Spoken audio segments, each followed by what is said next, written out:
we get to close our eyes and get things out of our lap and get our feet firmly planted on the floor. Taking in some deep breaths.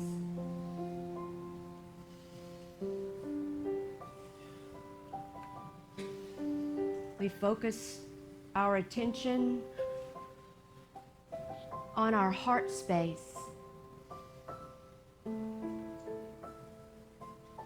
And as we breathe in and we breathe out, we see that breath going in and out of our hearts.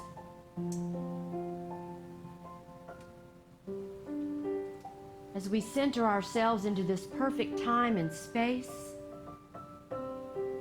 just letting go, allowing ourselves to be present in this perfect moment right here, right now. Letting that breath of God breathe us into this perfect space.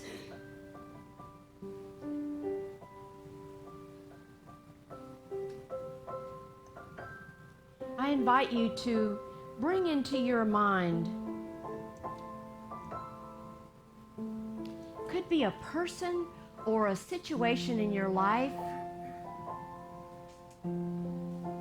that maybe you've had some sort of conflict with, or some uneasiness perhaps, some unsureness.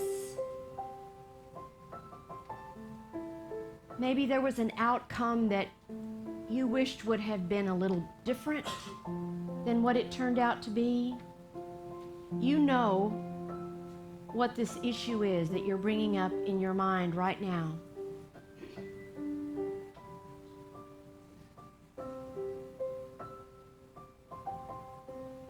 And I'm inviting you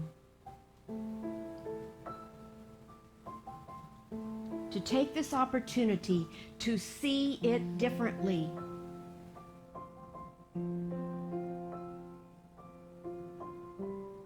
I'm inviting you to know and to claim that each of us is on a soul's journey that is so important. And that each and every person who comes into our lives, and each and every situation, is here for us, for our greater purpose, for our learning, for our coming to know the God of our being better. Each and everything. So I invite you now to take an opportunity to see this person or this situation, whatever this uncomfortableness is in your life at this moment.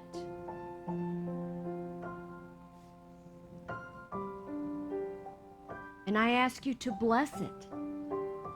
I ask you to thank it, to thank this one, to hold the truth in knowing that you are a divine expression of the one, and so is this situation, this person, this opportunity for you to grow in consciousness. Through your uncomfortableness, through your pain, through your sorrow, through whatever it is that you're walking through now. Claim it. And I invite you to do this now in the silence.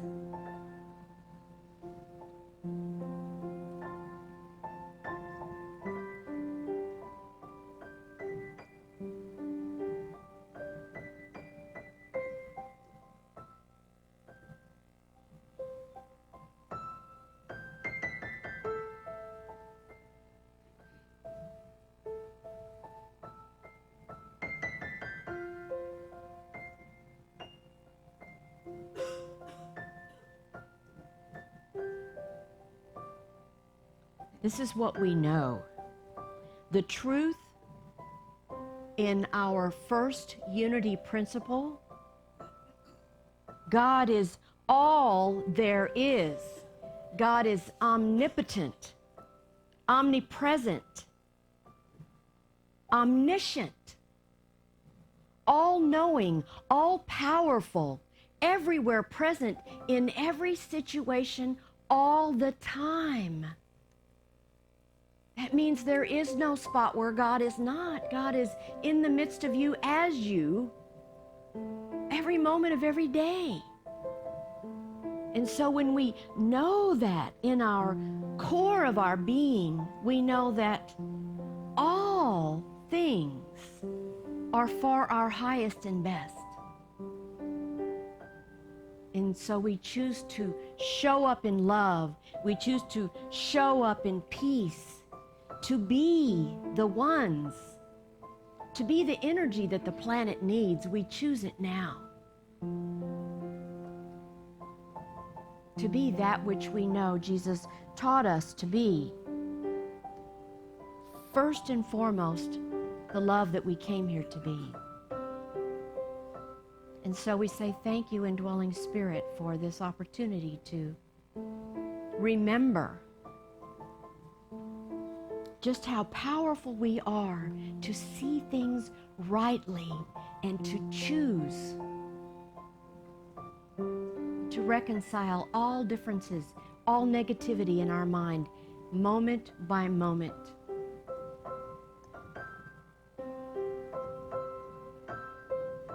And now we bring our attention and our focus back into this room with hearts filled with gratitude for all those life lessons that keep unfolding for us in order that we may grow and become more that we came here to be. Whenever you're ready, just open your beautiful eyes.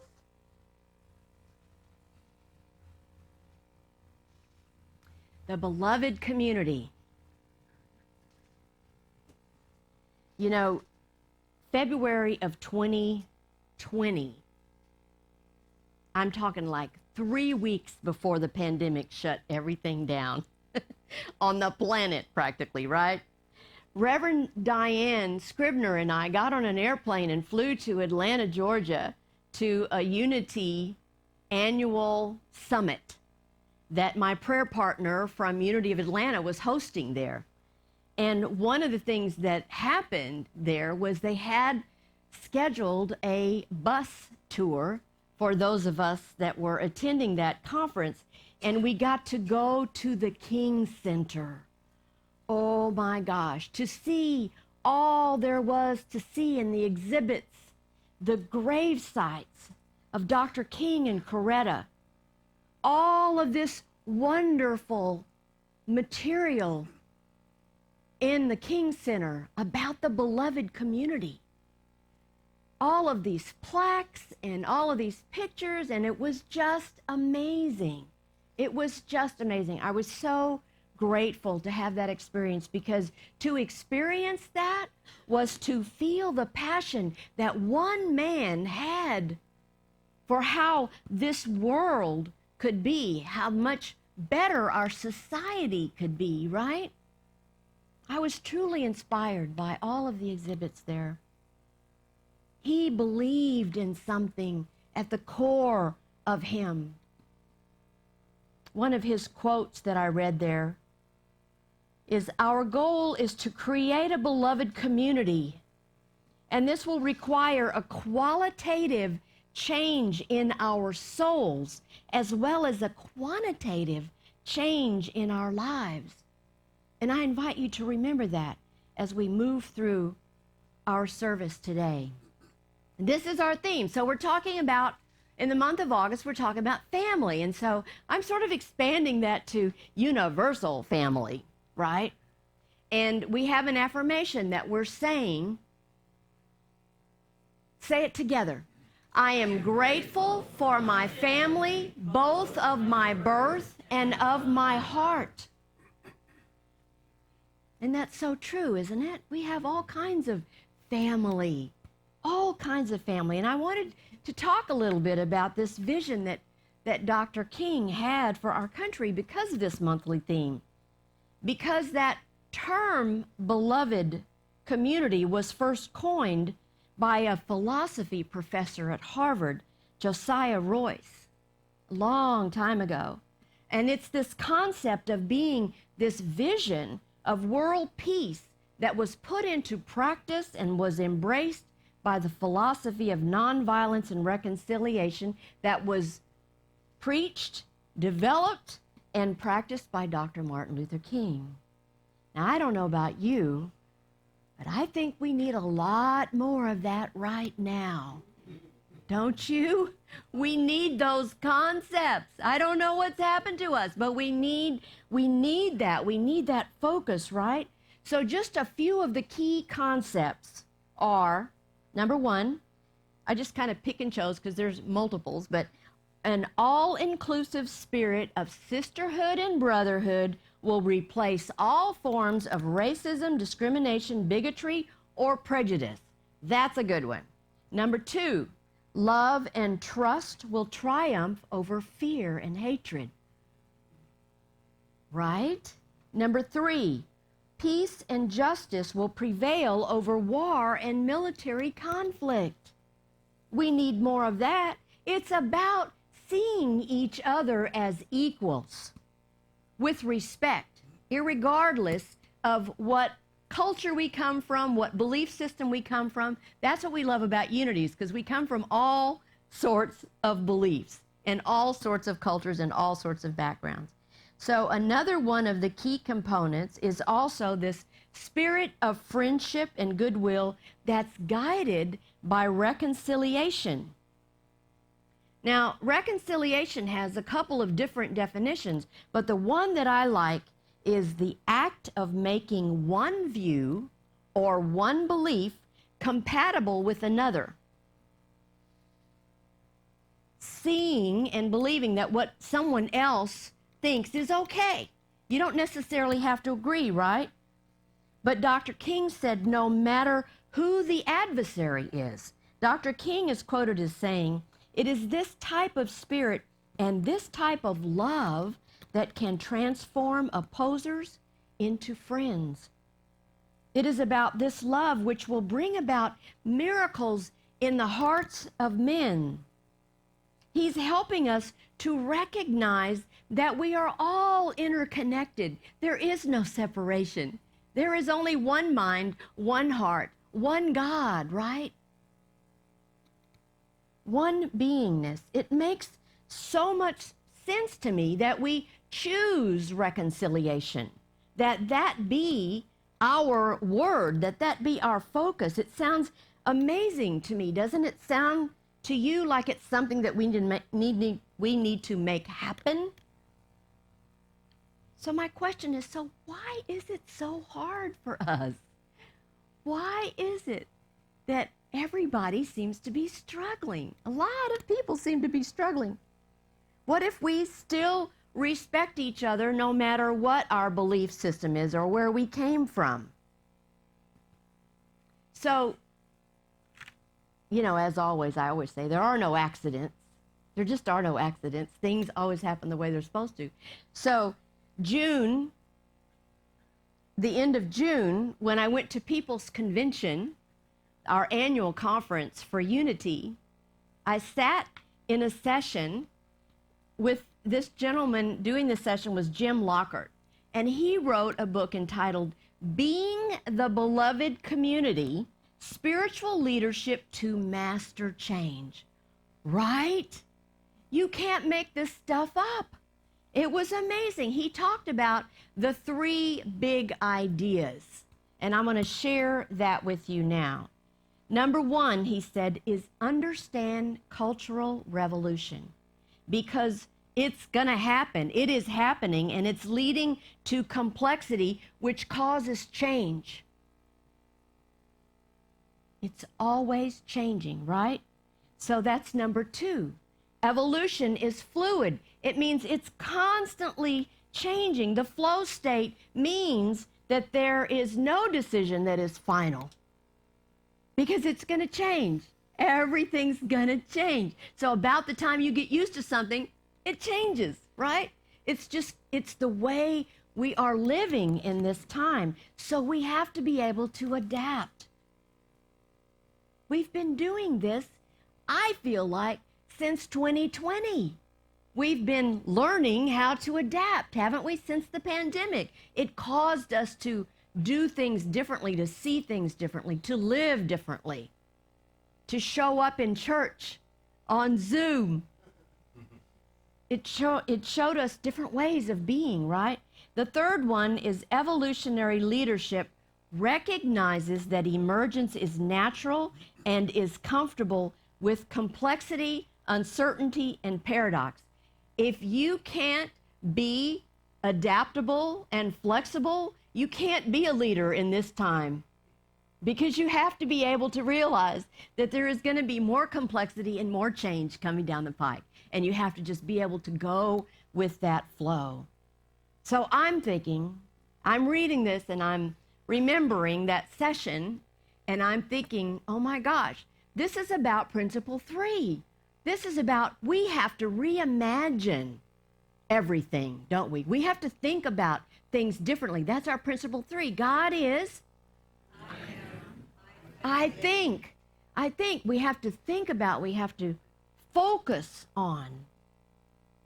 So you see, it's not easy because it takes a high level of emotional and spiritual intelligence. That's why a lot of people don't get it. They're not on board yet. They're not in that place of understanding why this is unfolding.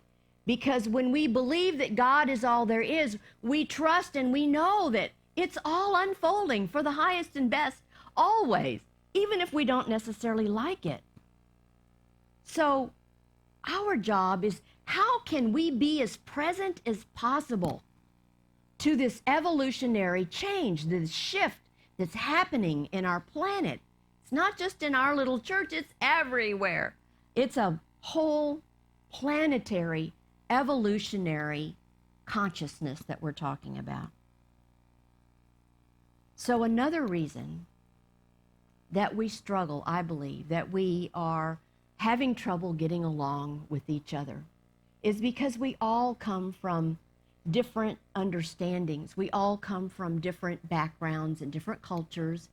And what Jim was talking about, and what Mark Hicks talks a lot about in his book, is that there are 3 different ways that we come to understand the truth. We don't all show up here believing the same thing or coming to the same ideas of truth. We all have a different background. So there are 3 key different kinds of world beliefs, world views. The first one is the traditionalists. The traditionalists, they want to do things right.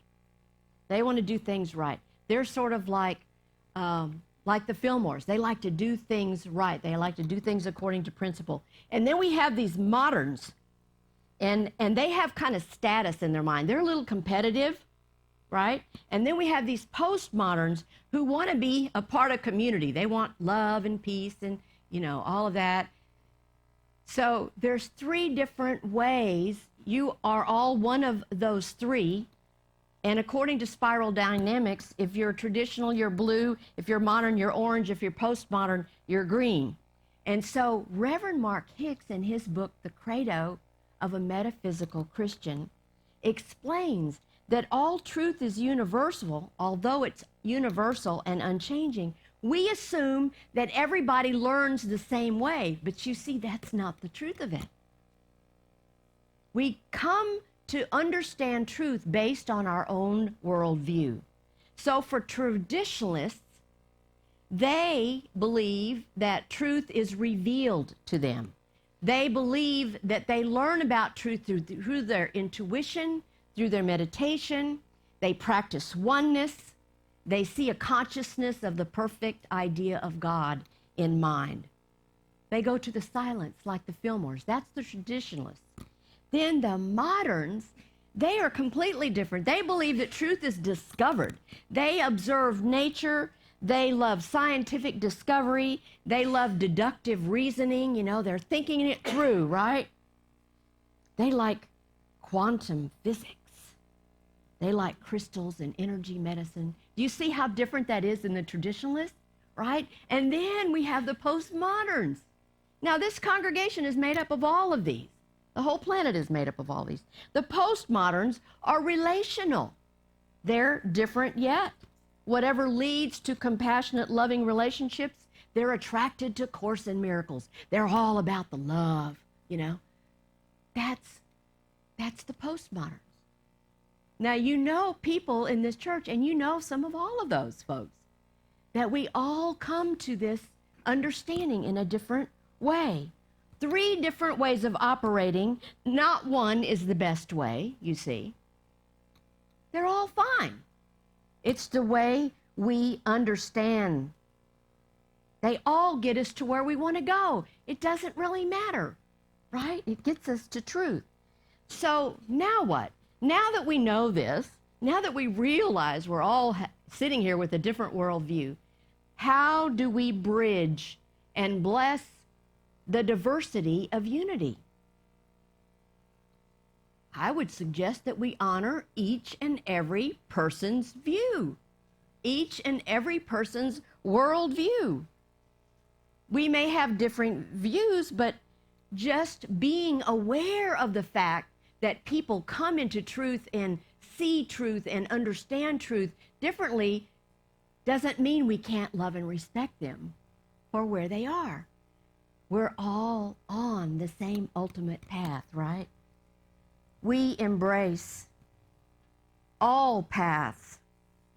And as we embrace all paths, we show up more as who we came to be, as the love that we came to be, because we're respecting and honoring.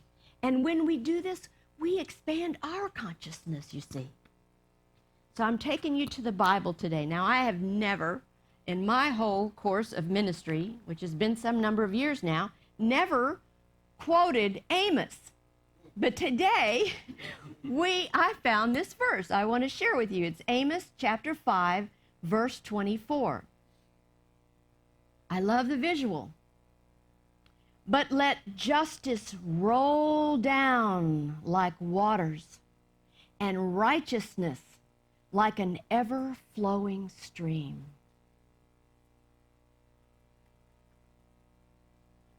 You know what this is about? It's about living from our Christ mind. Remember last week when I said we need to see each other Christ to Christ? Right? It's about living from our Christ mind, and everything that we do, everything that we think, we base it on that Christed beingness within us. We seek to express that consistently, and then we make really good choices and observations because we show up more lovingly that way. The foundational principles upon which, if we do that, this new civilization is created, this beloved community that we want, it's based on love and justice and unselfishness and universal recognition of every individual's right to life, liberty, and the pursuit of happiness.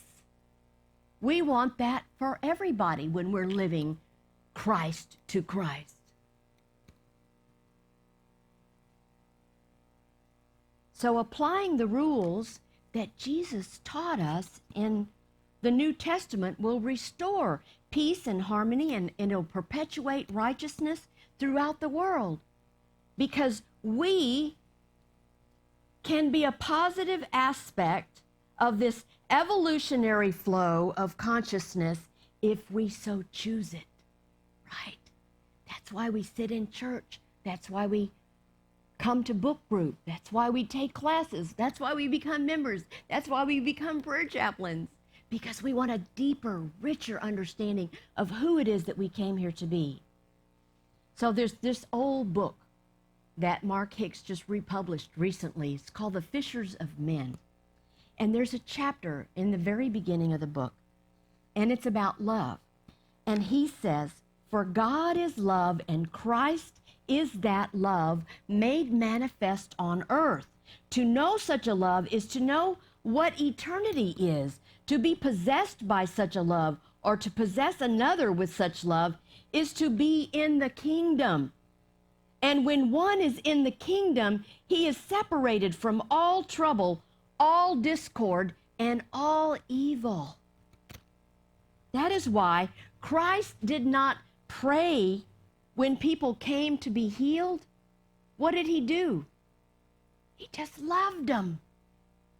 He loved them unconditionally, exactly as they showed up to him. He loved them. That's our way shower in action. So I have an example that came from Nice News yesterday. And it says, when TikTok star Brogan Ingram cleans a home for free, her 5.5 million followers see satisfying shots of grime getting wiped away, trash being purged, and surfaces sparkling once again. But what makes the videos stand out aren't just the jaw-dropping before and after shots. It's also who she cleans for. You see, she only picks people facing physical and mental health challenges. This is what she says. You never know what anyone is going through.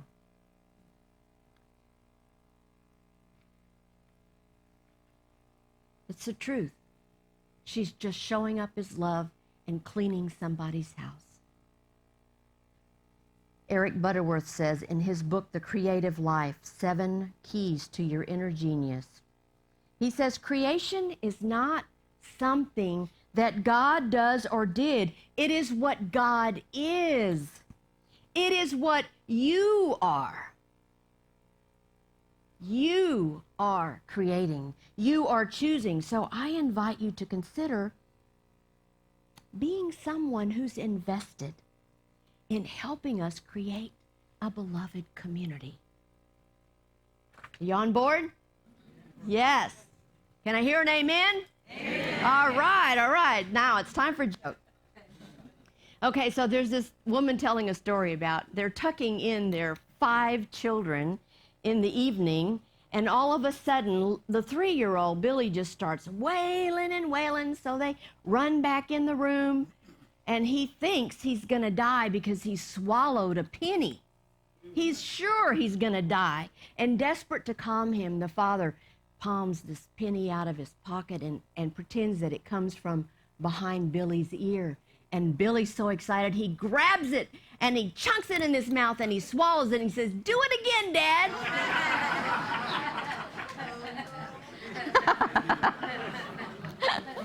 Oh, well. I want to close today from Jim Lockhart's book about the beloved community. I see the beloved community as people on a spiritual pathway who seek a closer relationship with God, however named and defined, however you want to call God, and as people who will take their spiritual awareness into the world to be examples of love and compassion in action. The beloved community is about being truly dedicated to walking your talk, to being in full alignment with spiritual principles. That's our charge for today. And I see it in each and every one of you taking that and moving it forward. And so it is. Amen. Thank you all.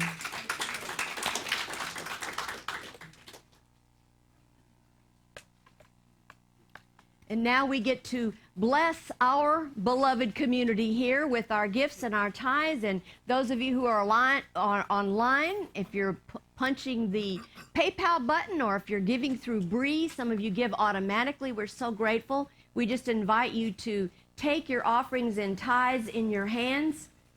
And let's say this together.